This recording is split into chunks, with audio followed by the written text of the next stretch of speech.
Je suis David, j'ai 32 ans.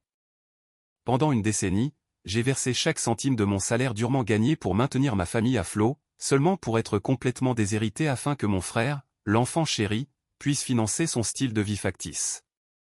Alors que j'étais assis à la table même de la salle à manger que j'avais payée de ma propre poche pour faire restaurer, mes parents m'ont regardé droit dans les yeux et m'ont dit « La maison, les économies, l'héritage, tout va à ton frère ».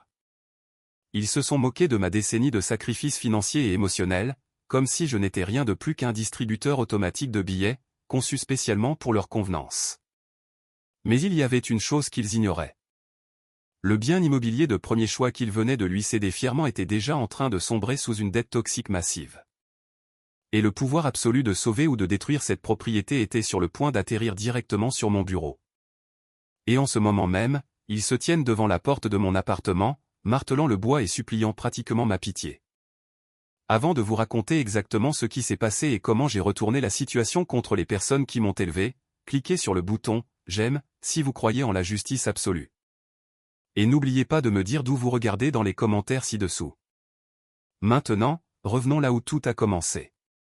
Tout a débuté un mardi soir ordinaire, avec un SMS qui a brisé la fragile illusion de loyauté familiale à laquelle je m'accrochais encore. Le bourdonnement mécanique et strident de mon smartphone a vibré agressivement contre le comptoir en granit de la cuisine de mon appartement, en centre-ville d'Omaha. J'ai pris l'appareil, m'attendant sincèrement à un email tardif de mon cabinet d'entreprise concernant un audit à venir. Au lieu de cela, l'écran a illuminé ma cuisine sombre avec un message de ma mère. Les mots brillaient sur l'écran lumineux, direct, autoritaire, et complètement dénué d'excuses. L'échéance de la maison est arrivée. Nous avons besoin de 5 000 $ avant vendredi.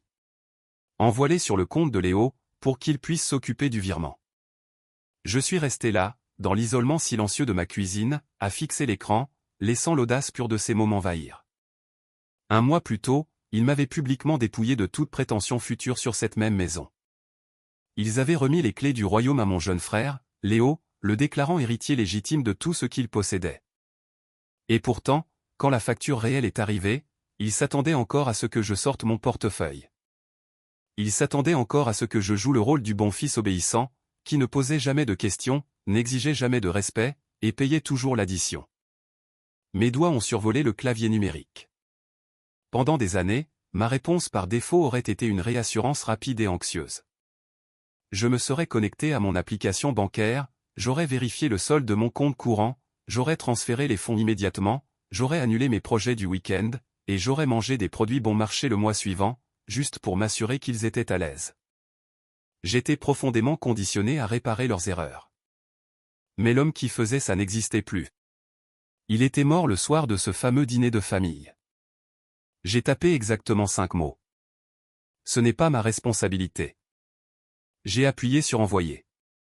Puis j'ai éteint mon téléphone, je l'ai jeté sur le canapé en cuir de mon salon, et je me suis dirigé vers ma grande baille vitrée. La silhouette d'Omaha brillait vivement contre le ciel nocturne, calme et indifférente à la tempête émotionnelle massive qui se préparait dans ma vie. En bas, les voitures rampaient sur le pavé mouillé par la pluie. Des gens ordinaires, rentrant chez eux pour retrouver leur famille. J'ai regardé ces phares et je me suis demandé combien de ces personnes se sentaient réellement en sécurité avec leurs proches. Je me suis demandé combien d'entre elles connaissaient le montant exact, en dollars, que leur loyauté coûtait. Sur ma table basse en chêne massif reposait un épais et lourd dossier cartonné. Il était bourré à craquer de vieux reçus, de relevés bancaires officiels et de chèques annulés. 10 ans de ma vie, soigneusement classés par date et par dépense. Toute ma vingtaine était enterrée à l'intérieur de ce dossier en carton bon marché. Chaque nuit passée à faire des heures supplémentaires au bureau.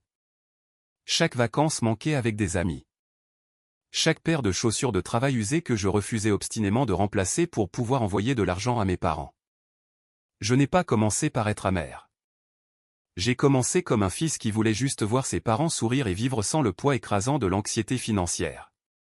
Je voulais être celui sur qui on peut compter. Dans une famille de la classe ouvrière américaine, on vous apprend dès le premier jour que les liens du sang sont les plus forts. On vous dit que lorsque la famille contribue, tout le monde survit aux hivers rigoureux et aux économies difficiles. On vous dit que la famille est votre filet de sécurité ultime. Mais ce qu'ils ne vous disent jamais, c'est que parfois, vous êtes le seul à contribuer, et que tous les autres se contentent de survivre grâce à votre sueur et à votre souffrance silencieuse. Le SMS de ma mère ce soir-là n'était pas une simple demande d'argent. C'était une exigence de soumission totale. C'était sa façon de me dire que, peu importe à quel point il m'avait traité horriblement à ce dîner, il possédait toujours mon sens du devoir. Il croyait que mon sens inné de la culpabilité l'emporterait automatiquement sur mon respect de moi-même. Mais la lourde chaîne de fer était enfin brisée. Je pouvais sentir la vérité froide et dure s'installer au plus profond de ma poitrine, remplaçant l'anxiété par un calme étrange et puissant. Pour comprendre exactement comment j'en suis arrivé à ce point de rupture absolue, comment un fils dévoué a pu tourner le dos à sa propre chair et à son propre sang, vous devez comprendre le prix exorbitant que j'ai payé pour les maintenir en vie. Cela n'a pas commencé avec un paiement d'hypothèque manqué. Cela a commencé par une nuit d'hiver glacial, il y a 10 ans, lorsque la belle illusion de notre famille heureuse a exigé pour la première fois une rançon massive qui allait changer ma vie. J'avais 22 ans, fraîchement diplômé de l'université, et j'occupais un poste de débutant épuisant dans la finance, qui me payait à peine assez pour couvrir mon loyer de base et mes courses hebdomadaires. Je conduisais une vieille berline cabossée qui tremblait violemment chaque fois que je prenais l'autoroute. Malgré mon maigre salaire, j'avais réussi à économiser méticuleusement 15 000 $ sur mon compte d'épargne. Je sautais des déjeuners. Je n'achetais jamais de nouveaux vêtements. Et j'évitais activement de sortir avec mes pères. Cet argent était mon filet de sécurité, ma fondation pour un avenir que je voulais désespérément construire. Puis l'appel téléphonique de minuit est arrivé, déchirant le silence de mon minuscule appartement. Mon père s'était effondré dans l'allée en pelletant la neige. Son cœur défaillait rapidement. J'ai conduit jusqu'à l'hôpital à travers une tempête de neige aveuglante du Nebraska, le genre de blizzard qui rend les routes complètement invisibles et dangereuses.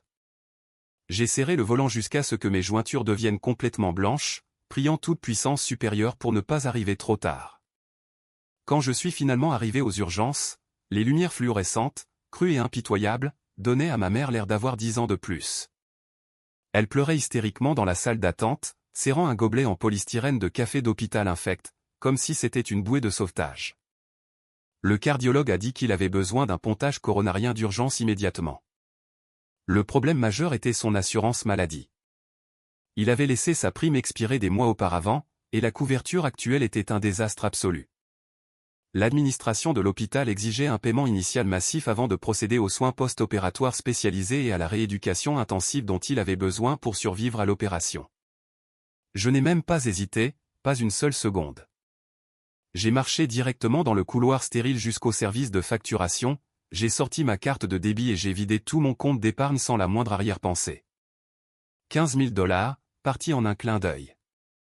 J'ai regardé le reçu s'imprimer, le son mécanique résonnant dans le couloir vide, marquant la fin de mon indépendance financière. Quand mon père s'est finalement réveillé quelques jours plus tard, je me tenais juste à côté de son lit d'hôpital, épuisé mais soulagé. Il m'a regardé, m'a fait un faible signe de tête dédaigneux, et a immédiatement tourné la tête pour regarder la télévision accrochée au mur. Il n'y a pas eu de merci.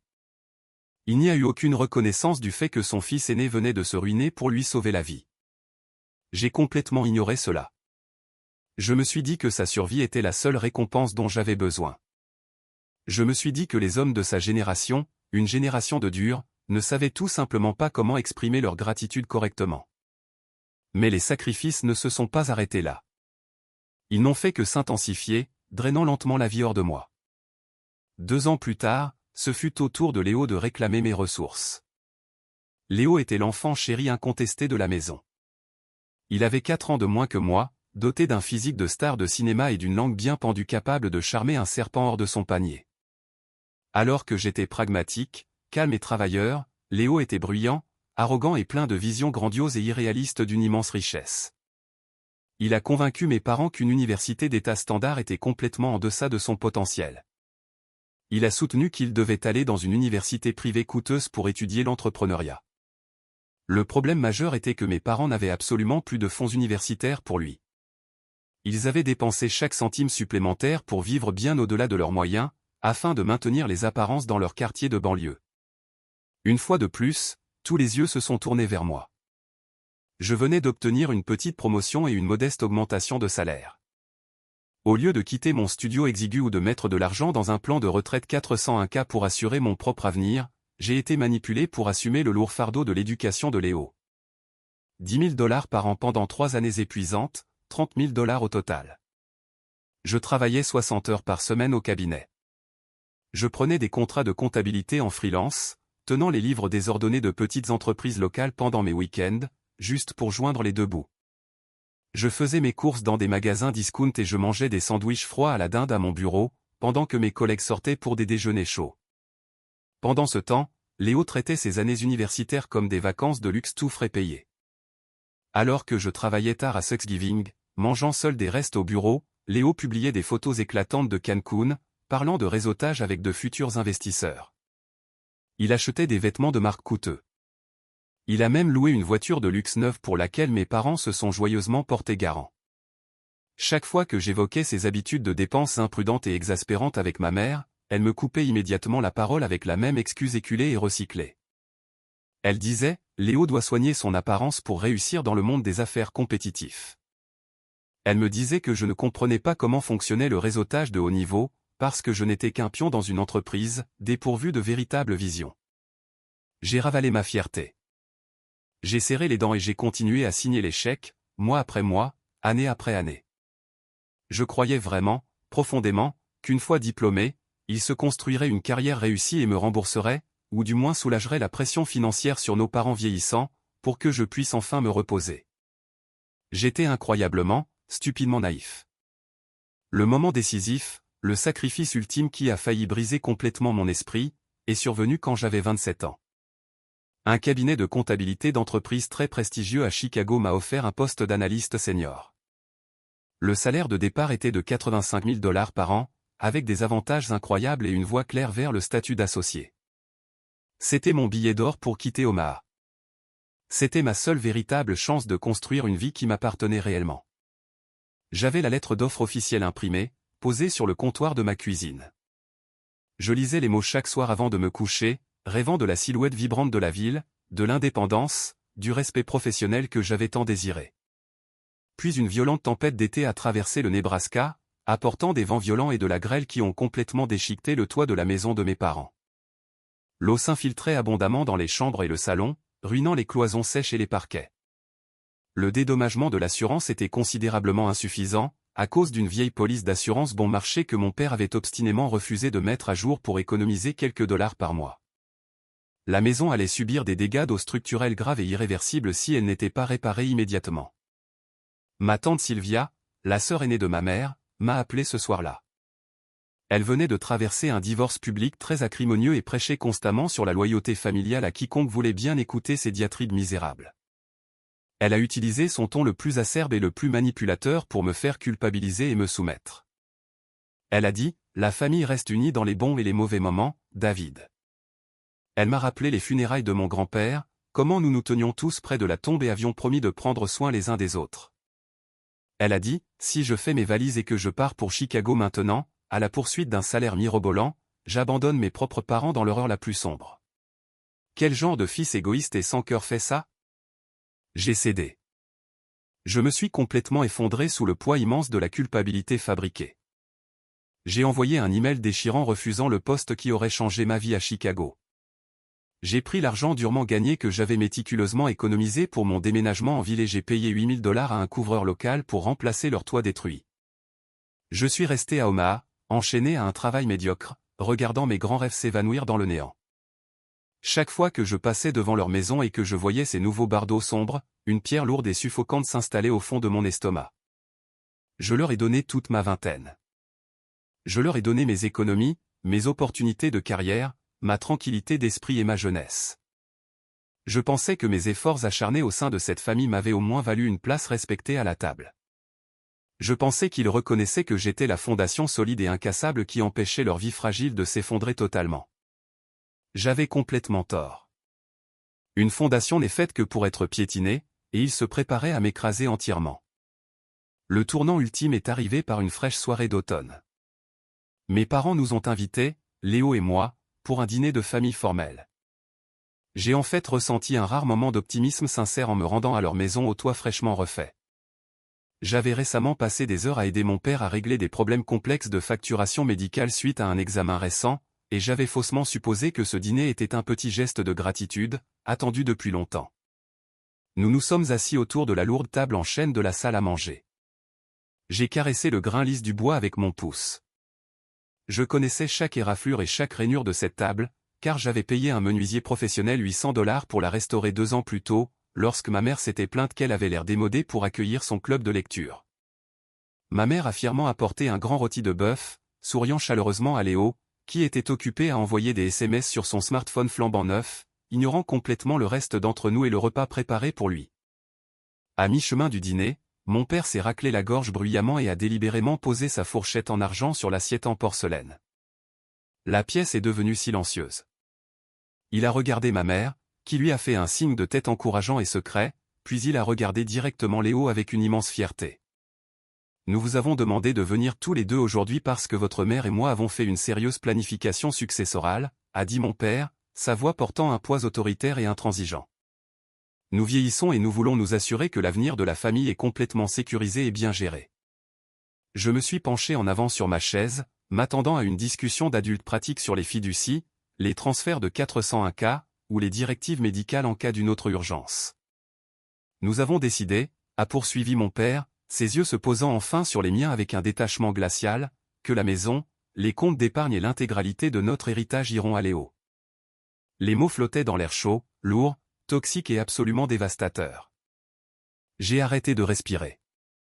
Le bruit ambiant du réfrigérateur qui bourdonnait en arrière-plan dans la cuisine m'a soudain semblé assourdissant. Je l'ai fixé, attendant la chute. J'ai attendu la partie où il expliquerait que c'était un test, ou une blague, ou qu'il mettait en place une fiducie commune. Léo a de très grands projets, est intervenue ma mère, sa voix anormalement enjouée, rapide et très sur la défensive. Il essaie de construire un immense empire immobilier. Il a besoin de capitaux. Il a besoin d'une base d'actifs solide à montrer à ses riches investisseurs pour obtenir des financements. Toi, David, tu es stable. Tu as ton petit travail de comptable. Tu peux prendre soin de toi sans aucune aide. Ton frère mérite ce coup de pouce. Il a une vraie vision. J'ai serré mon verre à aussi fort que le verre épais a gémi de manière audible sous la pression intense de mes doigts. Ton frère le mérite. Cette phrase venimeuse m'a frappé comme un coup de poing physique directement dans le ventre. 30 000 $ de frais de scolarité. 15 000 $ pour un cœur qui fonctionne. 8 000 $ pour le toit littéral au-dessus de leur tête. J'avais acheté et payé leur survie quotidienne avec mon propre sang, ma sueur et mes larmes, et ils étaient heureux, fiers, de remettre l'acte de propriété au parasite arrogant qui n'avait jamais travaillé une seule journée de sa vie. Vous lui donnez la maison, ai-je dit, ma voix dangereusement basse, vibrant de plusieurs années de rage contenue. La maison que j'ai réparée, la vie que j'ai payée. Vous lui donnez tout. Léo a levé les yeux au ciel de manière théâtrale et a ricané, prenant une longue gorgée de son vin rouge coûteux. Oh, allez, David. Arrête de te comporter comme une victime. Arrête de jouer les martyrs. Tu as fait ce que tu étais censé faire en tant que grand frère. Ne sois pas incroyablement jaloux juste parce que j'ai une vision plus grande pour ma vie que de pousser des papiers ennuyeux à un bureau jusqu'à ma mort. Il ne me voyait pas. Il ne m'avait jamais vraiment vu. Il me regardait et voyait une bête de somme, un outil pratique à utiliser jusqu'à ce qu'il soit usé et cassé. Tandis que Léo était le magnifique chef-d'œuvre qu'il voulait exposer au monde. Je me suis levé lentement de la table. Je n'ai pas crié. Je n'ai pas renversé mon assiette ni jeté ma lourde chaise en chêne. La trahison était bien trop absolue, bien trop profonde pour des bruits forts ou des crises de colère. Je suis sorti directement par la porte d'entrée dans l'air froid de la nuit, laissant mon repas à moitié mangé sur la table que j'avais payée. Une semaine s'est écoulée dans un flou sombre et suffocant de rage silencieuse. J'avais besoin d'un retour brutal à la réalité, alors j'ai organisé une rencontre avec mon meilleur ami, Marcus, dans un café animé du centre-ville. Marcus est un avocat d'affaires pragmatique et direct qui m'avait mis en garde pendant des années contre la dynamique financière profondément toxique de ma famille. Assise à côté de lui dans la banquette en cuir se trouvait Sarah, une vieille amie de l'université qui travaillait actuellement comme responsable des prêts dans une grande banque commerciale locale.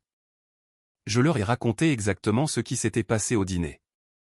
Marcus a secoué la tête avec un dégoût absolu, marmonnant des choses sur les testaments contestés et l'abus de confiance, mais Sarah avait l'air physiquement malade. Elle n'arrêtait pas de jeter des regards nerveux autour du café bondé, ses mains tremblant légèrement avant de sortir un morceau de papier bancaire officiel plié de son sac à main de créateur.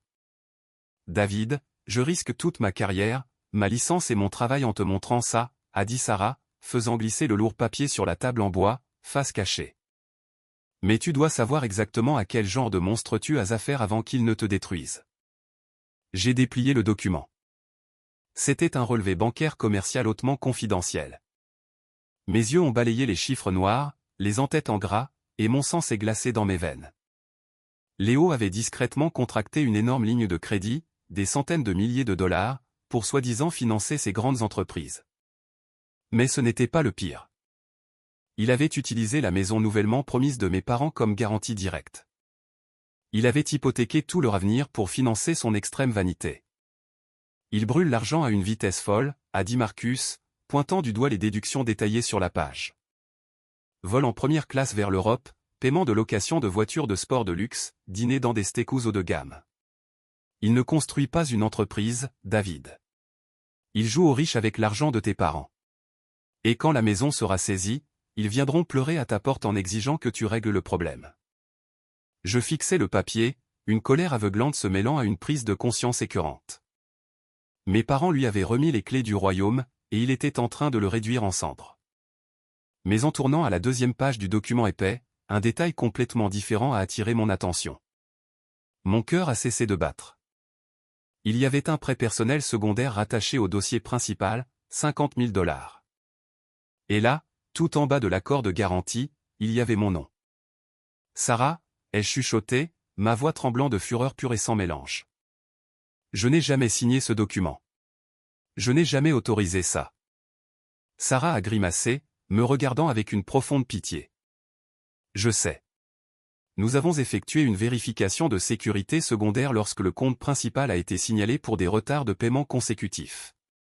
La signature est une contrefaçon très grossière. Léo a utilisé ton numéro de sécurité sociale et ton excellent score de crédit pour obtenir illégalement l'argent supplémentaire. Si le prêt principal fait défaut, tu es entièrement responsable. Ce n'était plus seulement un drame familial mesquin pour un héritage. C'était un crime grave. Mon frère avait franchi la ligne définitive, passant de gamin gâté et arrogant à criminel désespéré, et il avait entraîné mon nom propre directement dans son désordre toxique. La menace d'un procès financier massif planait lourdement sur moi.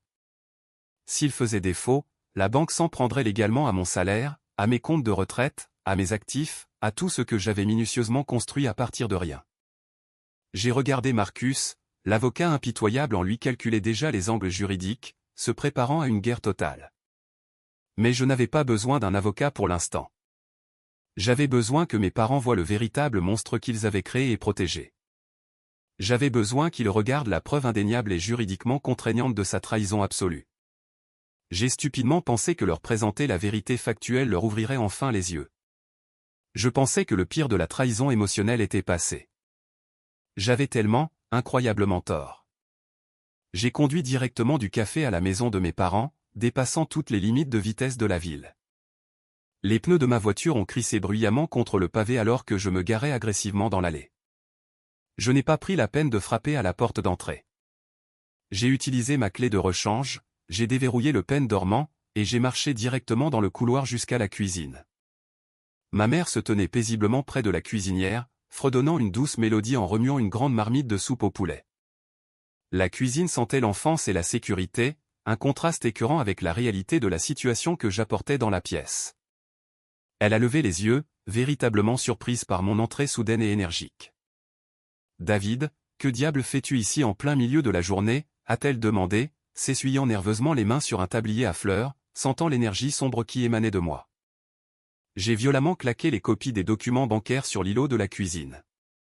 Les papiers se sont étalés sur le marbre, exposant les lignes surlignées de la dette massive et la signature falsifiée, criante d'encre noire. « Savais-tu que Léo a hypothéqué cette maison ?» ai-je exigé, ma voix résonnant sèchement sur les murs carrelés. « Savais-tu que ton précieux enfant chéri a contracté des centaines de milliers de dollars de dettes toxiques et a utilisé le toit même que j'ai payé pour réparer comme sa garantie personnelle ?» La cuillère en bois de ma mère s'est figée en l'air. Les couleurs ont complètement quitté son visage, la laissant pâle, vieillie et fragile. Elle s'est approchée de l'îlot, ses yeux balayant rapidement les documents officiels, mais elle a explicitement refusé de les toucher, comme s'ils allaient lui brûler les doigts. « De quoi parles-tu » a-t-elle balbutié, bien que ses yeux se soient dirigés nerveusement vers le couloir. Elle savait quelque chose. Peut-être qu'elle n'en connaissait pas l'étendue légale exacte, mais elle savait absolument que Léo jouait avec leur sécurité financière. Il est noyé sous les dettes, maman. Il dépense l'argent du prêt pour des voyages de luxe en Europe et des voitures de sport. Et infiniment pire, il a falsifié mon nom sur un prêt personnel de 50 000 $. Il a commis une usurpation d'identité. Il a commis une fraude criminelle contre son propre frère. J'ai attendu le choc. J'ai attendu l'indignation maternelle. J'ai attendu le moment décisif où ma mère réaliserait enfin qu'elle avait misé sur le mauvais fils toutes ces années. Au lieu de cela, elle a pris une profonde inspiration tremblante, a redressé sa posture et a délibérément détourné le regard des papiers. Léo ne ferait jamais quelque chose de malveillant comme ça, a-t-elle dit, sa voix baissant à un murmure dur et défensif. Il est juste très ambitieux. Il essaie de se construire un profil d'entreprise majeure. Parfois, dans le vrai monde des affaires, il faut prendre de grands risques inconfortables. Tu ne comprends pas parce que tu restes assis dans un petit bureau sur toute la journée à faire des maths. J'ai senti le sol solide s'effondrer complètement sous mes pieds. Ambitieux? Es-tu folle? C'est un voleur ordinaire. Il risque tout ce que vous possédez et il a volé mon identité pour le faire. Il me met en danger d'un procès massif. Elle s'est avancée, tendant une main tremblante pour toucher mon bras. J'ai violemment reculé. David, s'il te plaît. Je t'en supplie. Ne fais pas une scène juridique énorme avec ça. Tu es si fort. Tu arrives toujours à trouver des solutions et à rebondir. Léo a désespérément besoin de ce capital pour réussir. Si tu vas à la police et que tu signales ça, tu ruineras toute sa vie. Aide-le simplement à régler cette dette. Occupe-t'en. Juste cette fois-ci. Sois le plus intelligent. La folie absolue de sa demande m'a paralysé. Elle regardait la preuve indéniable de sa propre destruction financière et me demandait explicitement de sauter sur la grenade pour sauver la personne qui l'avait lancée. Elle voulait que je paie pour le privilège ultime d'être volé à l'aveugle par mon frère. J'ai regardé attentivement la femme qui m'a élevé, et pour la première fois de mes 32 ans de vie, je n'ai absolument rien ressenti pour elle. Le puits profond d'empathie et de piété filiale s'était complètement, définitivement tari. Vous l'avez choisi, ai-je dit, ma voix complètement dépourvue de toute émotion. Froide comme la glace. Vous lui avez tout donné. Maintenant, vous pouvez couler avec le navire avec lui. Je lui ai tourné le dos et je suis sorti de la maison. Je n'ai pas regardé en arrière, pas même une seconde, quand elle a commencé à pleurer et à crier désespérément mon nom depuis le porche. Cela nous ramène à ce soir. Au SMS arrogant exigeant le paiement de la maison, un mois plus tard, après que j'ai répondu que ce n'était pas ma responsabilité. Je savais que la tempête allait quitter leur maison et frapper ma porte d'entrée. Et j'avais exactement raison. 2 heures après avoir envoyé ce SMS définitif, des coups lourds et incroyablement agressifs ont résonné dans mon appartement silencieux. Je me suis dirigé lentement vers la porte d'entrée et j'ai vérifié par le Judas. Mon père, ma mère et Léo se tenaient dans le couloir faiblement éclairé. Le visage de mon père était rouge de colère déchaînée. Léo avait l'air d'un rat acculé, se balançant d'un pied sur l'autre, évitant de regarder directement la porte. J'ai déverrouillé le pêne dormant et j'ai ouvert la porte juste assez pour bloquer complètement l'entrée avec mon corps. Je ne les ai pas invités à entrer. Quelle est la signification exacte de ce SMS, a aboyé mon père, agitant son smartphone allumé directement devant mon visage. La banque menace activement d'une saisie immédiate. David, les investissements immobiliers de Léo sont temporairement bloqués en ce moment. Nous avons besoin de ces 5 000 $ tout de suite pour couvrir le manque avant vendredi. J'ai regardé directement Léo. Il a obstinément refusé de croiser mon regard, fixant intensément le tapis du couloir. Léo a creusé ce trou immense, ai-je dit, mon ton froid, plat et complètement inflexible. Laissez-le trouver comment en sortir. Léo s'est soudainement enflammé, s'avançant avec une pathétique démonstration de fausse bravoure. Tu nous trahis complètement. Nous sommes ta famille de sang, et tu nous tournes le dos égoïstement quand nous avons le plus besoin de toi.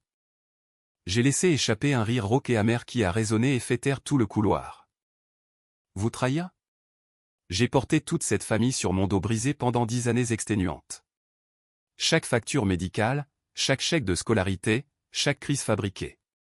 J'ai sacrifié ma propre carrière et mon avenir pour vous. Et qu'avez-vous fait? Vous avez remis tout le patrimoine à un escroc qui a utilisé mon nom pour voler illégalement de l'argent. Famille ne signifie pas que je suis votre compte en banque personnel sans intérêt. J'en ai complètement fini. Mon père s'est avancé agressivement, essayant d'utiliser sa taille pour m'intimider et me soumettre. Ce n'est absolument pas comme ça que nous t'avons élevé. Tu agis de manière incroyablement égoïste et vindicative. Tu as l'argent à la banque. Paie juste cette fichue facture et nous pourrons nous asseoir et régler le reste plus tard comme des adultes. Non, ai-je dit, regardant fixement mon père dans les yeux. Je ne vous donnerai pas un centime de plus. Vous avez fait votre grand investissement en Léo. Maintenant, profitez des retours. Ma mère a commencé à sangloter bruyamment. De vraies larmes de panique cette fois. David, s'il te plaît. Je t'en supplie. Ils vont nous prendre la maison. Alors vous feriez mieux de commencer à faire vos valises, ai-je répondu. Je suis rentré à l'intérieur et j'ai saisi la lourde poignée de la porte. Léo a ouvert la bouche pour lancer une autre insulte venimeuse, mais je ne lui ai pas donné la satisfaction de finir sa phrase. J'ai claqué la lourde porte en chaîne en plein sur leur visage choqué. J'ai entendu le pêne dormant se verrouiller avec une finalité profondément satisfaisante. Dehors, dans le couloir, ils ont crié. Ils ont frappé furieusement sur la porte. Ils ont exigé que j'ouvre et que j'agisse comme un fils. Je suis entré calmement dans mon salon, je me suis versé un grand verre d'eau glacée, et je me suis assis sur le canapé en cuir dans un silence total et magnifique. J'étais enfin dans l'œil du cyclone. Le chaos faisait rage violemment à l'extérieur de ma porte. Mais à l'intérieur de ma maison, je ne m'étais jamais senti aussi protégé et en paix. Mais je connaissais Léo. Il n'était pas du genre à se laisser abattre tranquillement. S'il ne pouvait pas obtenir mon argent physiquement, il allait essayer de détruire ma réputation professionnelle. La vraie guerre sale était sur le point de commencer, et elle allait s'infiltrer dans chaque recoin de ma vie. Je pensais que le pire était passé. J'avais tellement, incroyablement tort. Je me suis réveillé le lendemain matin au son de la vibration incessante et agressive de mon smartphone qui glissait sur ma table de chevet en bois. Le soleil avait à peine commencé à se lever sur la silhouette d'Omaha, jetant une faible lumière grise à travers les stores de ma chambre. Je me suis retourné, mon corps encore épuisé par la décharge d'adrénaline d'avoir claqué la porte au nez de ma famille la nuit précédente. J'ai supposé que c'était mon réveil. Ce n'était pas juste un appel manqué ou un simple SMS. C'était un flux continu et ininterrompu de notifications numériques. J'ai déverrouillé l'écran, frottant le sommeil résiduel de mes yeux fatigués, et j'ai trouvé ma boîte de réception personnelle complètement inondée. Il y avait des dizaines de SMS de membres de la famille élargie à qui je n'avais pas parlé depuis près d'une décennie. Il y avait des messages directs sur Instagram de personnes avec qui j'étais au lycée, et même quelques SMS très confus et inquiétants de connaissances professionnelles occasionnelles. Léo avait rendu sa guerre désespérée publique. Incapable de défoncer la porte de mon appartement pour extorquer les $5000 dont il avait désespérément besoin, il avait utilisé Internet comme une arme.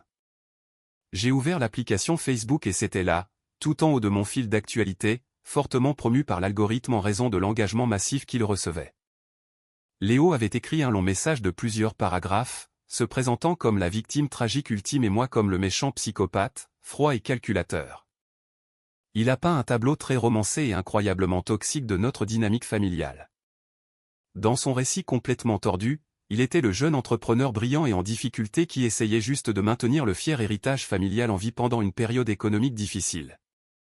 Moi, d'un autre côté, j'étais le grand frère cupide et riche qui avait égoïstement tourné le dos à nos parents vieillissants et vulnérables dans leur heure de plus grand besoin. Il a explicitement affirmé par écrit que je laissais activement la maison chérie de notre enfance être saisie par la banque simplement par dépit et par jalousie profonde de son succès entrepreneurial imminent. Il a utilisé des mots comme trahison, abandon et maltraitance des aînés. La section des commentaires sous son message était un véritable champ de bataille de jugement public. Des inconnus complets, des cousins éloignés et des membres de l'association des propriétaires de notre quartier me traitaient de sans-cœur, d'ingrat et de fondamentalement toxique. Mais le coup le plus profond, le rebondissement que je n'avais absolument pas vu venir, était le commentaire épinglé juste en dessous de son message original. C'était de Chloé. Chloé était mon ex-petite amie. Nous étions sortis ensemble pendant 3 longues années avant qu'elle ne me quitte brusquement, se plaignant constamment que j'étais beaucoup trop ennuyeux, beaucoup trop frugal, et entièrement trop obsédé par le fait d'aider mes parents à payer leurs factures au lieu de l'emmener en vacances de luxe ou de lui acheter des bijoux coûteux. Et maintenant, la voilà, corroborant publiquement les mensonges dégoûtants de Léo. Elle a écrit un long commentaire très dramatique, affirmant que j'avais toujours été incroyablement avare, manipulateur émotionnellement, et secrètement abusif en privé. Elle a dit que son cœur se brisait pour mes pauvres parents souffrants, et qu'elle avait toujours su que j'avais une âme sombre. J'ai appris plus tard, par un ami commun, pourquoi Chloé avait si ardemment sauté sur l'occasion. Léo l'avait secrètement contacté la nuit précédente et lui avait promis une généreuse part de capital dans son empire immobilier très fictif si elle l'aidait à détruire complètement ma crédibilité publique. Elle avait toujours été attirée par les promesses tape à accent grave-l'œil et l'illusion de la richesse, et Léo était un maître absolu pour vendre les deux. La campagne de diffamation numérique était explicitement conçue pour me briser, pour m'embarrasser et me forcer à une soumission financière complète. Il pensait que la pression publique me forcerait à ouvrir mon chéquier juste pour que le cauchemar s'arrête. Et malheureusement, sa campagne malveillante a directement affecté ma vie professionnelle. Quand je suis entré dans les bureaux du centre-ville de mon cabinet de finance d'entreprise ce lundi matin, l'atmosphère était incroyablement lourde, empreinte d'une tension inconfortable et suffocante.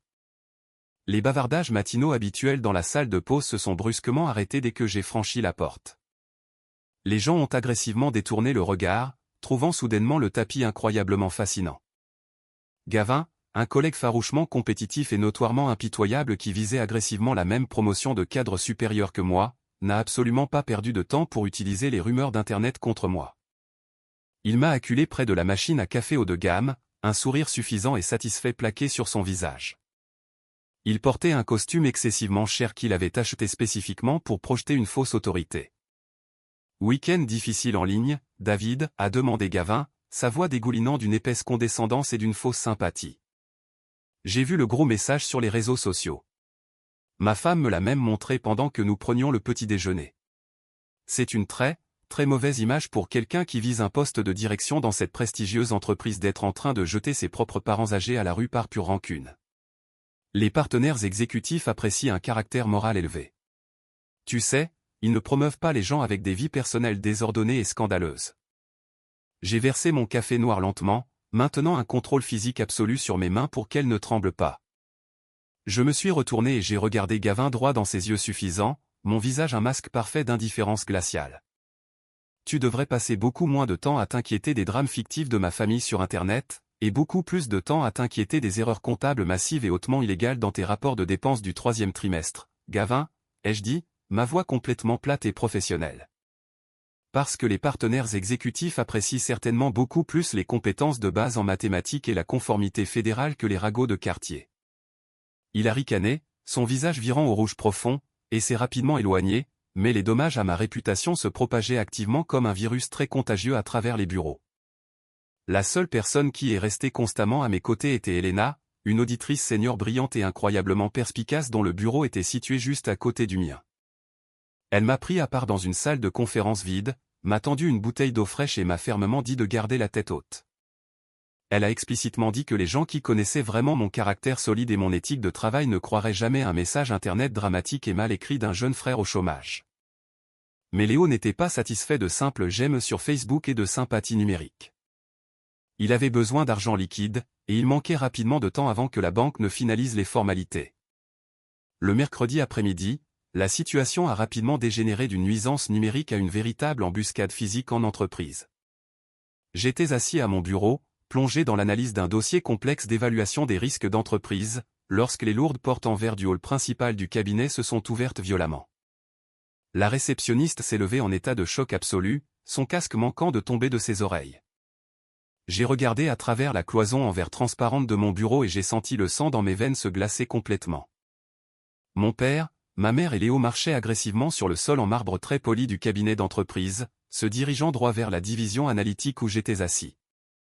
Ils provoquaient intentionnellement une scène massive et très perturbatrice. Le visage de mon père était sombre de rage déchaînée, ses poings serrés fermement sur ses côtés. Léo portait un épais portefeuille en cuir, vêtu d'un costume bon marché qu'il avait probablement acheté dans un grand magasin discount, ressemblant en tout point au gamin arrogant et délirant jouant le rôle d'un puissant dirigeant d'entreprise. Ma mère traînait légèrement derrière eux, tenant un mouchoir froissé, entièrement prête à jouer la victime en larmes pour un public. L'étage entier du bureau est tombé dans un silence de mort. Des dizaines de mes collègues, y compris Gavin, ont complètement cessé de taper sur leur clavier et ont tourné la tête pour regarder le spectacle incroyablement public se dérouler en temps réel. Je me suis levé lentement de ma chaise ergonomique, j'ai boutonné ma veste de costume sur mesure avec une précision délibérée, et je suis sorti sur le plateau principal pour les intercepter avant qu'ils ne puissent atteindre mon bureau privé et compromettre des documents clients confidentiels. Nous ne quitterons absolument pas ce bâtiment avant que tu ne signes ces papiers légaux, David, a annoncé mon père à haute voix, s'assurant que sa voix puissante et autoritaire parvenait à chaque bureau de l'étage. Tu as complètement ignoré nos appels. Tu as ignoré les larmes désespérées de ta mère.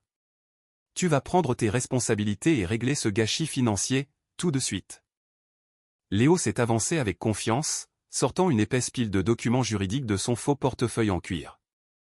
C'est un nouvel accord de garantie, très structuré, a dit Léo, sa voix empreinte d'une arrogance venimeuse et d'une supériorité totalement imméritée. Il consolide la dette impayée en un nouveau package. Tu le signes, tu assumes la responsabilité, la banque commerciale laisse la maison tranquille, et j'obtiens le capital frais dont j'ai besoin pour terminer mes projets de développement immobilier. Arrête d'être un lâche égoïste et fais ton travail fondamental de fils. Je suis resté parfaitement immobile, croisant les bras sur ma poitrine, rayonnant d'un défi absolu. Je t'ai dit exactement quelle était ma position à mon appartement. Je ne signerai rien de ce que vous me présenterez. Tu as commis un crime fédéral massif, Léo. Tu as falsifié ma signature légale sur un document financier contraignant. Sors de mon bureau tout de suite avant que je ne fasse appel à la sécurité du bâtiment pour vous faire expulser physiquement pour violation de propriété. Ma mère s'est mise à pleurer hystériquement, comme prévu, tournant légèrement son corps pour jouer devant le grand public captif de mes collègues stupéfaits. S'il te plaît, David. Je t'en supplie à genoux. Tout le monde dans ce bureau regarde. Ne nous humilie pas comme ça en public. Nous sommes ta famille. Nous t'avons donné la vie. Vous vous êtes humilié vous-même, ai-je répondu, ma voix incroyablement stable, complètement dépourvue de toute chaleur ou affection familiale. Avant que mon père ne puisse se lancer dans une autre tirade agressive, les lourdes portes en acajou de la suite de la direction exécutive se sont ouvertes en grand. Le bourdonnement chaotique de la pièce s'est instantanément évaporé dans les airs. Monsieur Sterling, le président-directeur général de l'ensemble du cabinet, est sorti dans le couloir. C'était un homme grand, incroyablement imposant, dans la soixantaine, largement connu dans le quartier financier pour son sens aigu des affaires, ses costumes sur mesure impeccables, et sa politique de tolérance zéro absolue pour le non-professionnalisme dans son bâtiment. Il a traversé lentement et délibérément le sol, ses chaussures en cuir italien faites à la main et coûteuses claquant sèchement contre les carreaux de marbre. La foule d'employés s'est immédiatement écartée devant lui comme la mer Rouge. Il s'est arrêté juste à côté de moi, regardant mes parents et Léo avec une expression de dégoût absolu et sans mélange. « Je sais extrêmement bien qui vous êtes, a dit Monsieur Sterling, sa voix remarquablement calme, mais terrifiante d'autorité, et je suis intimement conscient du gâchis financier massif et hautement frauduleux que vous avez créé avec imprudence. La vie personnelle de David est généralement son affaire privée, mais lorsque vous amenez vos tentatives d'extorsion pathétiques et désespérées sur mon parquet et que vous perturbez mes employés, cela devient instantanément mon affaire. » Léo a bombé le torse, essayant bêtement de paraître physiquement intimidant face à un homme valant des centaines de millions de dollars. C'est une affaire de famille privée concernant un héritage immobilier, vieil homme. Recule et occupe-toi de tes affaires avant que je ne poursuive ce cabinet en justice. Monsieur Sterling n'a même pas scié face à la menace vide. Au lieu de cela, il a calmement mis la main dans la poche intérieure de sa veste de costume sur mesure et en a sorti un document juridique impeccable, officiellement notarié. En fait, jeune homme, ce n'est absolument plus une affaire de famille privée, a dit Monsieur Sterling, me remettant le lourd document directement dans les mains. C'est une affaire d'entreprise très lucrative. Votre prêt commercial, fortement endetté et mal structuré, était détenu par une banque régionale en difficulté. Mon cabinet vient d'acquérir cette même banque il y a 3 jours, dans le cadre d'un rachat massif d'un portefeuille d'actifs en difficulté. Nous possédons maintenant la dette principale sur la maison de vos parents. Nous possédons l'hypothèque. Nous possédons la garantie. La couleur a instantanément quitté le visage arrogant de Léo. On aurait dit qu'il venait d'être frappé par la foudre. Mon père a fait un pas en arrière, chancelant, la bouche s'ouvrant et se fermant sans qu'aucun son n'en sorte. Et de plus, a poursuivi Monsieur Sterling sans manquer un battement, tournant son regard perçant et glacial directement vers mon père, j'ai examiné de manière approfondie et personnelle le dossier de David en tant qu'employé et les registres financiers associés, y compris la signature incroyablement grossière et frauduleuse que votre fils a utilisée pour obtenir illégalement la ligne de crédit secondaire.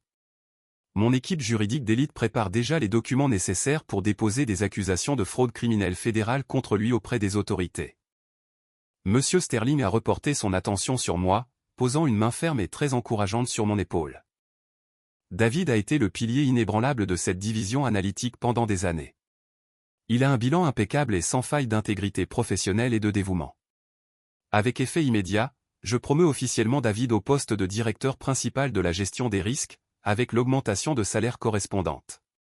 Et comme sa toute première mission officielle dans ce nouveau rôle, je lui confie l'autorité complète, sans contrôle et absolu sur l'ensemble du portefeuille d'actifs en difficulté, qui inclut actuellement votre propriété. Il a regardé à nouveau ma famille, complètement abasourdi et terrifié. La banque régionale ne possède plus votre maison. C'est David qui la possède, et il peut légalement autoriser les procédures de saisie cet après-midi même, s'il le souhaite.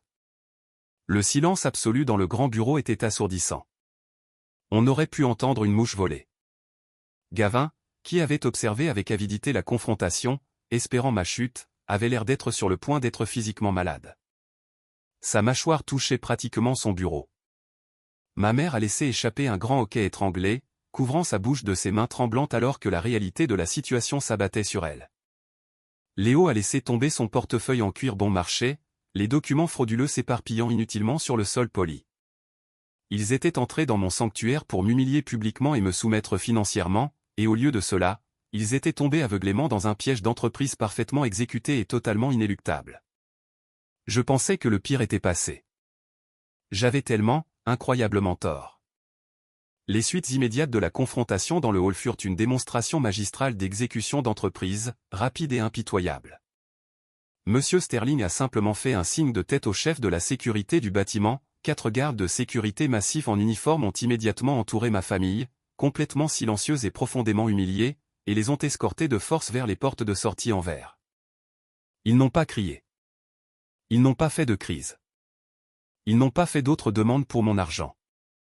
Le choc absolu de la révélation juridique de Monsieur Sterling avait complètement paralysé leurs cordes vocales. Ils avaient enfin vraiment compris que l'équilibre du pouvoir avait changé de manière permanente et violente, et qu'ils étaient entièrement à ma merci absolue. Mais je n'avais absolument plus aucune pitié à leur offrir. J'avais passé 10 ans à leur donner ma pitié, mon salaire et ma jeunesse, et ils ne m'avaient récompensé qu'avec de la trahison et une signature falsifiée. Cet après-midi-là, je me suis assis seul dans mon nouveau bureau d'angle, incroyablement spacieux. La lourde porte en bois était fermée, étouffant les chuchotements excités de toute la division analytique. J'étais assis dans mon fauteuil de direction en cuir à haut dossier, fixant intensément le dossier juridique épais et relié qui reposait sur mon bureau en acajou immaculé.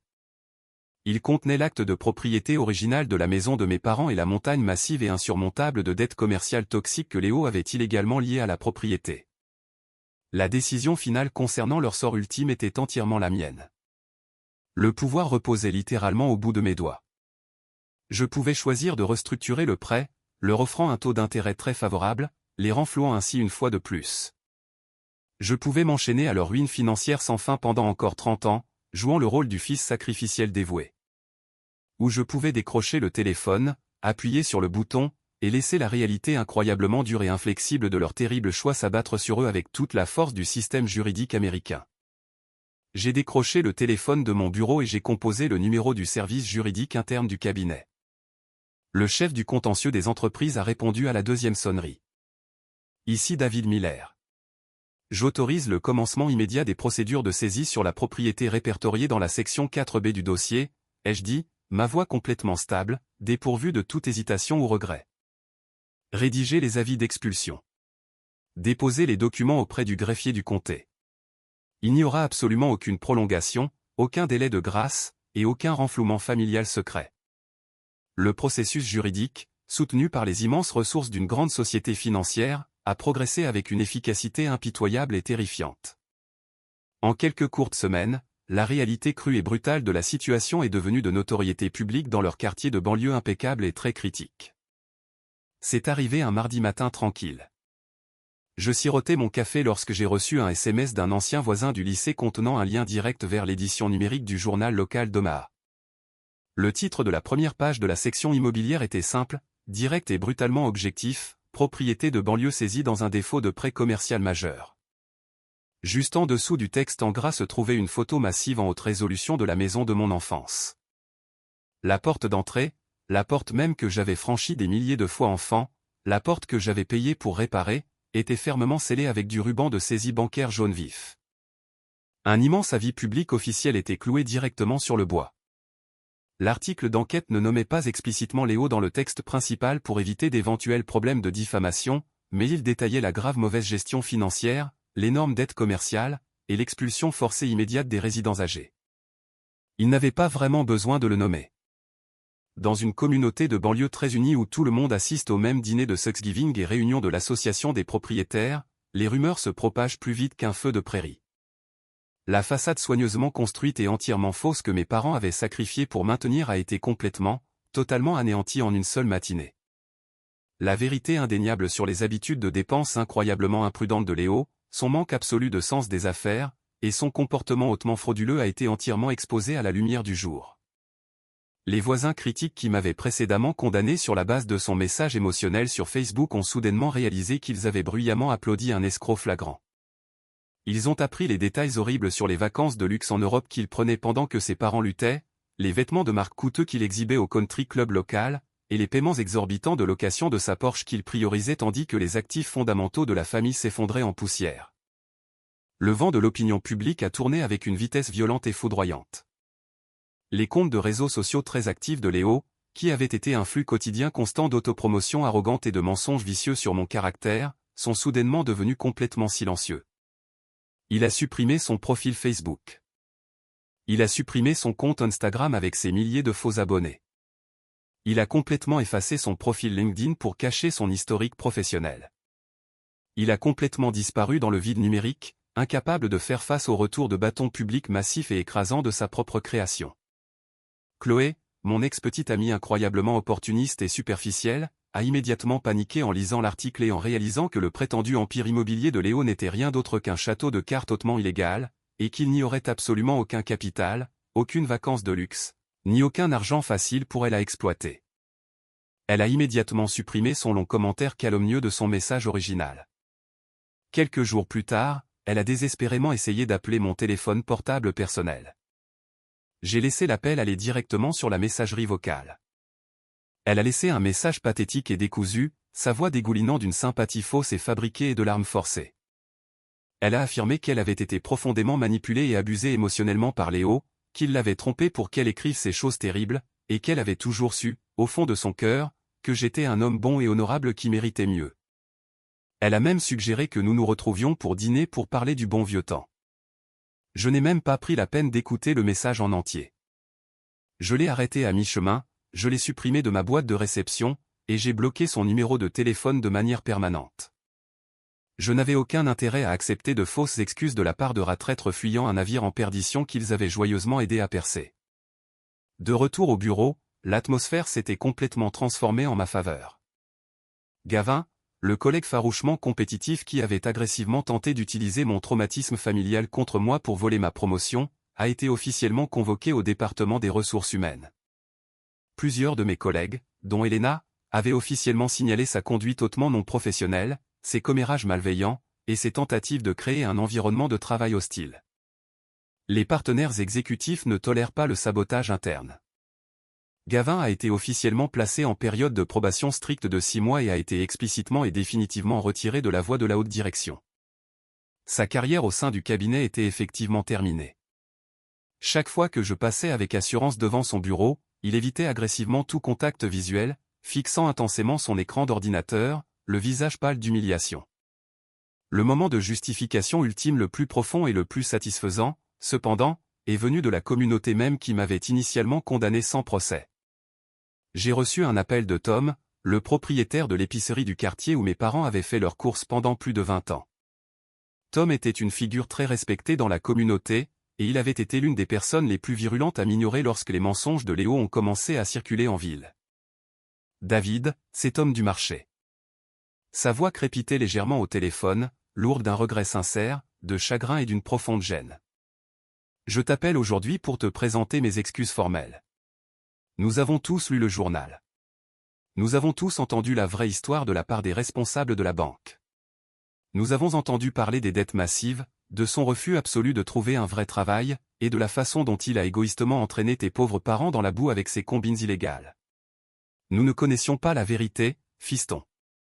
Nous avons juste vu une famille s'effondrer, et nous avons bêtement cru la voix la plus forte et la plus dramatique dans la pièce. Je suis incroyablement désolé d'avoir un jour douté de ton caractère. Tu as toujours été un bon garçon qui a travaillé dur. J'étais assis confortablement dans mon bureau d'angle incroyablement spacieux, regardant la vaste et magnifique silhouette d'Omaha, et j'ai senti un sentiment de calme profond et écrasant envahir tout mon corps. Ce n'est rien, Tom, ai-je dit, ma voix stable, calme et complètement exempte de toute amertume ou colère résiduelle. Tout est entièrement fini maintenant.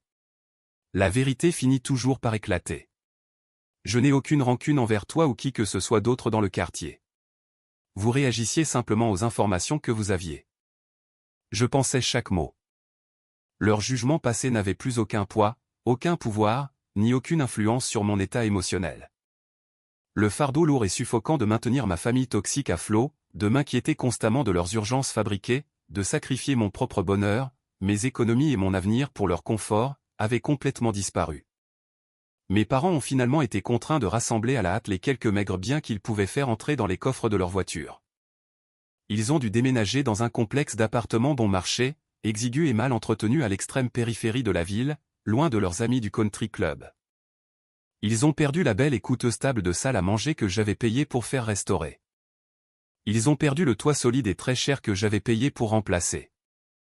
Ils ont perdu l'incarnation physique de leur statut social et de leur fierté. Ils avaient volontairement, avec empressement, échangé ma loyauté inébranlable de 10 ans contre les promesses vides et scintillantes de Léo, et ils s'étaient retrouvés avec absolument rien d'autre que des dettes et la honte publique. Pour la toute première fois de ma vie d'adulte, je suis allé dormir cette nuit-là sans programmer d'alarme mentale pour une crise familiale imminente. Je ne m'inquiétais pas des factures d'hôpital, des chèques de scolarité ou des documents falsifiés. La tempête était passée. Je pensais que l'histoire s'arrêtait là. Je pensais que je pouvais simplement m'en aller et ne jamais regarder en arrière. J'avais tellement, incroyablement tort. 6 mois passèrent rapidement. L'ouragan chaotique et émotionnellement épuisant qui avait entièrement défini le début de ma trentaine s'était complètement dissipé, laissant derrière lui un horizon clair et remarquablement lumineux. Je m'étais pleinement installé dans mon nouveau rôle très élevé de directeur principal au sein du cabinet de finances d'entreprise. Mon bureau d'angle spacieux, avec ses vues panoramiques imprenables sur la ville animée, était un rappel physique quotidien de la paix incroyablement durement gagnée que j'avais obtenue par pure endurance et intégrité. Je construisais avec succès une vie qui était entièrement et sans excuse la mienne. J'ai commencé à dépenser mon généreux salaire à 6 chiffres pour des choses qui m'apportaient une joie et un épanouissement véritable. J'ai beaucoup voyagé en Europe, non pas pour me vanter sur les réseaux sociaux avec de fausses voitures de location comme Léo, mais pour profiter tranquillement de l'architecture historique, de la nourriture incroyable, et du profond silence de l'anonymat. J'ai construit une relation forte, profondément respectueuse et aimante avec Elena, la femme qui était restée fermement à mes côtés pendant les heures les plus sombres du scandale public, quand tout le monde m'avait tourné le dos. Mon meilleur ami Marcus et moi jouions des parties de golf coûteuses le week-end, en riant de nos années d'université. J'étais enfin, vraiment, fondamentalement heureux. Mais l'univers a une façon très spécifique, et parfois incroyablement cruelle, de régler les comptes, surtout en ce qui concerne l'arrogance extrême et la cupidité impunie. C'était un vendredi après-midi calme et sans histoire lorsque la réceptionniste principale du cabinet a appelé ma ligne directe, m'informant qu'un officier du département de police local attendait patiemment dans le hall et demandait spécifiquement à me parler. J'ai senti une brève et fugace pointe d'anxiété dans ma poitrine, une réponse traumatique persistante après des années à gérer ma famille, mais je l'ai rapidement réprimée. Je n'avais absolument rien à cacher. Ma conscience et mes dossiers financiers étaient parfaitement propres. Je suis sorti dans le hall poli et j'ai rencontré l'inspecteur Vance. C'était un enquêteur chevronné et perspicace de la division des crimes financiers de l'État, portant un costume froissé et affichant un air très observateur. Il a brandi son lourd badge en métal, m'a poliment demandé quelques instants de mon temps en privé, et m'a suivi dans mon bureau d'angle sécurisé. Il s'est assis lourdement dans l'un des fauteuils en cuir moelleux en face de mon grand bureau en acajou, sortant un épais bloc-notes juridique lourdement expurgé de la poche de son manteau. « Monsieur Miller, je m'excuse pour cette intrusion inattendue. Je suis ici concernant votre jeune frère, Léo, a déclaré l'inspecteur Vance, son ton incroyablement professionnel, mesuré, et complètement dépourvu d'émotion. Je suis bien conscient de l'histoire financière très compliquée et très publique entre vous et votre famille concernant la propriété saisie, et c'est exactement pourquoi je devais vous parler directement avant que la nouvelle ne se répande localement. Je me suis adossé à mon fauteuil confortable, joignant mes doigts. Qu'a fait Léo exactement cette fois, inspecteur ? Je ne lui ai pas parlé depuis plus de 6 mois. Nous avons passé les 3 derniers mois à démêler minutieusement ses comptes d'entreprise et ses virements bancaires, a expliqué Vance, feuilletant lentement ses notes dans ses manuscrits. Le prétendu cabinet d'investissement immobilier de Léo, celui qui, selon lui, construisait des condominiums de luxe, était complètement fabriqué. Il n'a jamais légalement acheté une seule propriété commerciale. Il n'a jamais développé de terrain. Il n'a même jamais demandé de permis de construire. Toute son opération, du début à la fin, était une pyramide de Ponzi classique et hautement illégale. J'ai laissé échapper une lente et lourde respiration, regardant par la fenêtre. J'avais toujours su que Léo était un menteur pathologique, et je savais qu'il était incroyablement imprudent financièrement, mais je n'avais jamais, dans mes rêves les plus fous, imaginé qu'il possédait l'audace de mettre en place une entreprise criminelle fédérale de grande envergure. Il sollicitait activement des centaines de milliers de dollars auprès d'investisseurs privés fortunés dans le quartier de banlieue de vos parents, a poursuivi Vance, détaillant la sombre et horrible réalité de la fraude. Il ciblait les retraités, les propriétaires d'entreprises locales, des gens qui lui faisaient confiance parce qu'ils conduisaient une belle voiture et portaient un costume cher. Il utilisait l'afflux d'argent frais de nouveaux investisseurs pour payer de très petits dividendes fictifs aux anciens investisseurs, juste pour les garder silencieux et dociles. Mais la grande majorité du capital, des millions de dollars, a servi directement à financer son style de vie extravagant et très médiatisé. La location de la Porsche de luxe, les montres de créateurs coûteuses, les vacances internationales en première classe, les restaurants haut de gamme. Il a brûlé des millions de dollars de l'épargne de toute une vie d'autres personnes. Où est-il maintenant, ai-je demandé, connaissant déjà la réponse pathétique au fond de moi. L'inspecteur Vance a soupiré profondément, refermant son bloc-notes avec un bruit final et lourd. Il est complètement parti. Dès que les principaux investisseurs ont commencé à exiger agressivement de voir des actifs physiques, à demander des audits des comptes et à menacer d'actions en justice massive, Léo a complètement paniqué. Il a liquidé tout l'argent restant qu'il avait caché dans des comptes fictifs, l'a retiré en chèques de banque non traçables, et a fui l'État. Nous avons actuellement plusieurs mandats d'arrêt fédéraux contre lui, mais il a disparu dans la nature. C'est un fugitif. La lâcheté absolue de tout cela était stupéfiante, mais entièrement prévisible pour un homme qui n'avait jamais fait face à une seule conséquence de sa vie.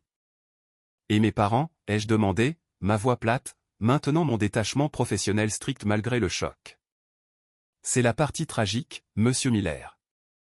Ils font actuellement face à une vague massive et incroyablement agressive de poursuites civiles, a répondu Vance d'un air sombre, se penchant en avant. Parce que Léo a utilisé leur ancienne adresse comme siège social principal sur tous les documents officiels, et parce qu'ils se sont activement portés garant de plusieurs de ses premiers documents financiers pour lui donner une aura de crédibilité auprès des voisins, les investisseurs floués et très en colère s'en prennent légalement directement à eux pour récupérer leurs pertes financières catastrophiques. Vos parents risquent une ruine financière grave et irrécupérable, une faillite complète, et une responsabilité juridique secondaire potentielle pour complicité. Léo n'avait pas seulement incendié leur maison. Il avait délibérément, malicieusement, mis le feu à la terre sous leurs pieds et s'était enfui dans la nuit noire. Il avait laissé ses parents âgés et vulnérables affronter la colère absolue et implacable des personnes qu'il avait impitoyablement escroquées de leur fonds de retraite. Il était l'enfant chéri. Il était le visionnaire brillant qu'ils avaient sacrifié pour protéger. Et son dernier acte d'amour a été de les abandonner complètement au loup juridique pendant qu'il sauvait sa propre peau. L'inspecteur Vance m'a remercié pour mon temps, m'a serré fermement la main, et a quitté le bureau. Je suis resté seul dans le bourdonnement silencieux de la climatisation. En regardant par la grande fenêtre en verre, j'ai ressenti un sentiment profond et glaçant de finalité. La destruction absolue du méchant était complète, orchestrée entièrement par sa propre cupidité et son arrogance incontrôlable. Je n'ai ressenti aucune joie triomphante ni aucune jubilation vicieuse. J'ai seulement ressenti un soulagement profond et écrasant d'avoir coupé ces chaînes lourdes et toxiques avant que le navire ne coule finalement au fond de l'océan. Je pensais que le silence durerait pour toujours. J'avais tort. Plus tard ce même soir, alors que j'étais assis confortablement dans mon salon silencieux à lire un roman, mon téléphone portable personnel a sonné. L'identifiant de l'appelant affichait un numéro local inconnu, mais mes instincts profondément ancrés m'ont instantanément dit exactement qui était à l'autre bout du fil. J'ai fixé l'écran lumineux. Je l'ai laissé sonner 3 fois avant d'appuyer finalement sur le bouton vert, acceptant l'appel, et de porter lentement le téléphone à mon oreille. David ? C'était ma mère. Sa voix semblait incroyablement mince, frêle, et complètement défaite. Elle manquait de toute l'arrogance et du ton exigeant qu'elle avait l'habitude d'avoir. C'était le son obsédant d'une femme qui avait enfin été violemment forcée de regarder directement la réalité dévastatrice qu'elle avait passé des années à nier agressivement. « Bonjour, maman », ai-je répondu, ma voix calme, maintenant une barrière émotionnelle solide et impénétrable. Je n'ai pas demandé comment elle allait. Je n'ai pas offert de réconfort. Nous logeons actuellement dans un motel bon marché sur l'autoroute, près de la limite du comté, a-t-elle chuchoté, sa voix se brisant sous le poids immense de sa réalité actuelle et horrible. Les avocats de la défense ont pris le peu d'économie qu'il nous restait pour combattre les procès massifs des investisseurs. Les tribunaux ont gelé nos comptes restants. Nous avons absolument tout perdu, David. Tout est parti. Je suis resté dans un silence absolu, attendant. Pendant 10 années angoissantes, ce même préambule familier était toujours suivi d'une demande massive et déraisonnable de mon argent durement gagné. Il était toujours suivi d'une tactique de manipulation émotionnelle, une demande de réparer l'irréparable. Mais cette fois, la dynamique avait changé de manière permanente et irréversible. Je détenais toutes les cartes, et elle le savait. Léo est parti, a-t-elle sangloté, l'agonie brute et non filtrée évidente dans son souffle tremblant. Il est parti au milieu de la nuit.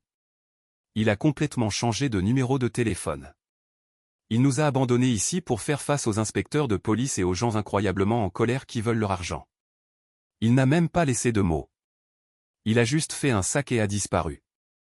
Nous lui avons donné nos vies entières, David.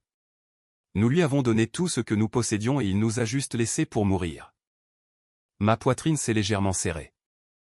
Non pas avec un sentiment de culpabilité écrasant, mais avec une clarté profonde et indéniable qui m'a envahi comme une douche froide. La vérité brutale et absolue était enfin prononcée entre nous. L'enfant chéri était un monstre, et ce sont eux qui l'avaient nourri. Je suis sincèrement désolé que ça en soit arrivé là, ai-je dit, mon ton incroyablement stable, objectif, et dépourvu de pitié. Mais je vous avais prévenu. Je me tenais dans votre cuisine et je vous ai montré les documents bancaires physiques. Je vous ai montré la signature falsifiée. Vous avez choisi de fermer les yeux, de le qualifier d'ambitieux, et de me dire de me taire. C'est le résultat direct et inévitable de ce choix. Elle a pleuré beaucoup plus fort, le son de son profond regret résonnant à travers le haut-parleur du téléphone. Je n'appelle pas pour te demander de l'argent, David. Je sais que nous n'avons absolument aucun droit de te demander quoi que ce soit, plus jamais. Nous avons ruiné ça. J'avais juste besoin de dire que je suis incroyablement, profondément désolé. Je suis tellement désolé que nous ne t'ayons pas vu. Je suis désolé que nous ayons pris ton cœur beau et généreux pour acquis. Nous avions tellement tort sur tout. S'il te plaît, pourras-tu un jour trouver dans ton cœur la force de nous pardonner pour ce que nous t'avons fait ? J'ai fermé les yeux, prenant une lente et profonde inspiration, sentant le poids de la dernière décennie reposer sur mes épaules. J'ai pensé aux 15 000 $ que j'ai dépensés pour la chirurgie cardiaque d'urgence de mon père pendant que je mangeais des nouilles instantanées. J'ai pensé aux 30 000 $ que j'ai gaspillés pour les fausses études de Léo pendant qu'il faisait la fête à Cancun. J'ai pensé à la promotion massive à Chicago que j'ai sacrifiée parce que tante Sylvia m'a fait culpabiliser. Et j'ai pensé au dîner de famille où ils ont fièrement, joyeusement, remis le travail de ma vie à un criminel et m'ont dit que je m'en sortirais bien tout seul. Je vous pardonne, ai-je dit doucement, et je le pensais vraiment, sincèrement. S'accrocher à un charbon ardent de haine ne ferait que me brûler mes propres mains. Le pardon ne consistait pas à les laisser s'en tirer. C'était la libération ultime de leur pouvoir toxique sur mon esprit. Merci, a-t-elle haleté, semblant légèrement pleine d'espoir, s'accrochant à des brindilles. Pouvons-nous te voir, juste pour une tasse de café? Ton père veut s'excuser aussi. Non, ai-je répondu, ma voix ferme, résolue, et complètement inébranlable. Je vous pardonne, mais je ne vous autoriserai absolument pas à revenir dans ma vie. Les dommages émotionnels et financiers que vous avez causés étaient trop profonds. Vous avez fait votre choix ultime lorsque vous l'avez choisi lui plutôt que moi. Je vous souhaite la meilleure des chances pour régler les choses avec les avocats. Mais ma porte vous est définitivement fermée à tous les deux. J'ai raccroché le téléphone avant qu'elle ne puisse se lancer dans une autre supplication désespérée et larmoyante. J'ai bloqué le numéro inconnu, j'ai posé le téléphone face contre la table basse en bois massif, et j'ai expiré complètement. Mon père n'a jamais appelé. Sa fierté têtue et incroyablement toxique, son refus absolu d'admettre son échec catastrophique en tant que patriarche, sont restés plus bruyants que n'importe quel mot prononcé ne pourrait jamais l'être. Je me suis dirigé vers la grande baille vitrée, regardant les lumières vibrantes de la ville d'Omaha scintiller dans l'obscurité paisible. Pour la première fois de toute mon existence, je me suis senti incroyablement léger, complètement libéré des attentes toxiques de ma lignée. Ce voyage brutal et incroyablement douloureux m'a appris la leçon la plus dure et la plus vitale qu'une personne puisse jamais apprendre. La famille ne signifie pas automatiquement que l'on doit à quelqu'un sa vie entière, sa santé mentale, ou son avenir financier.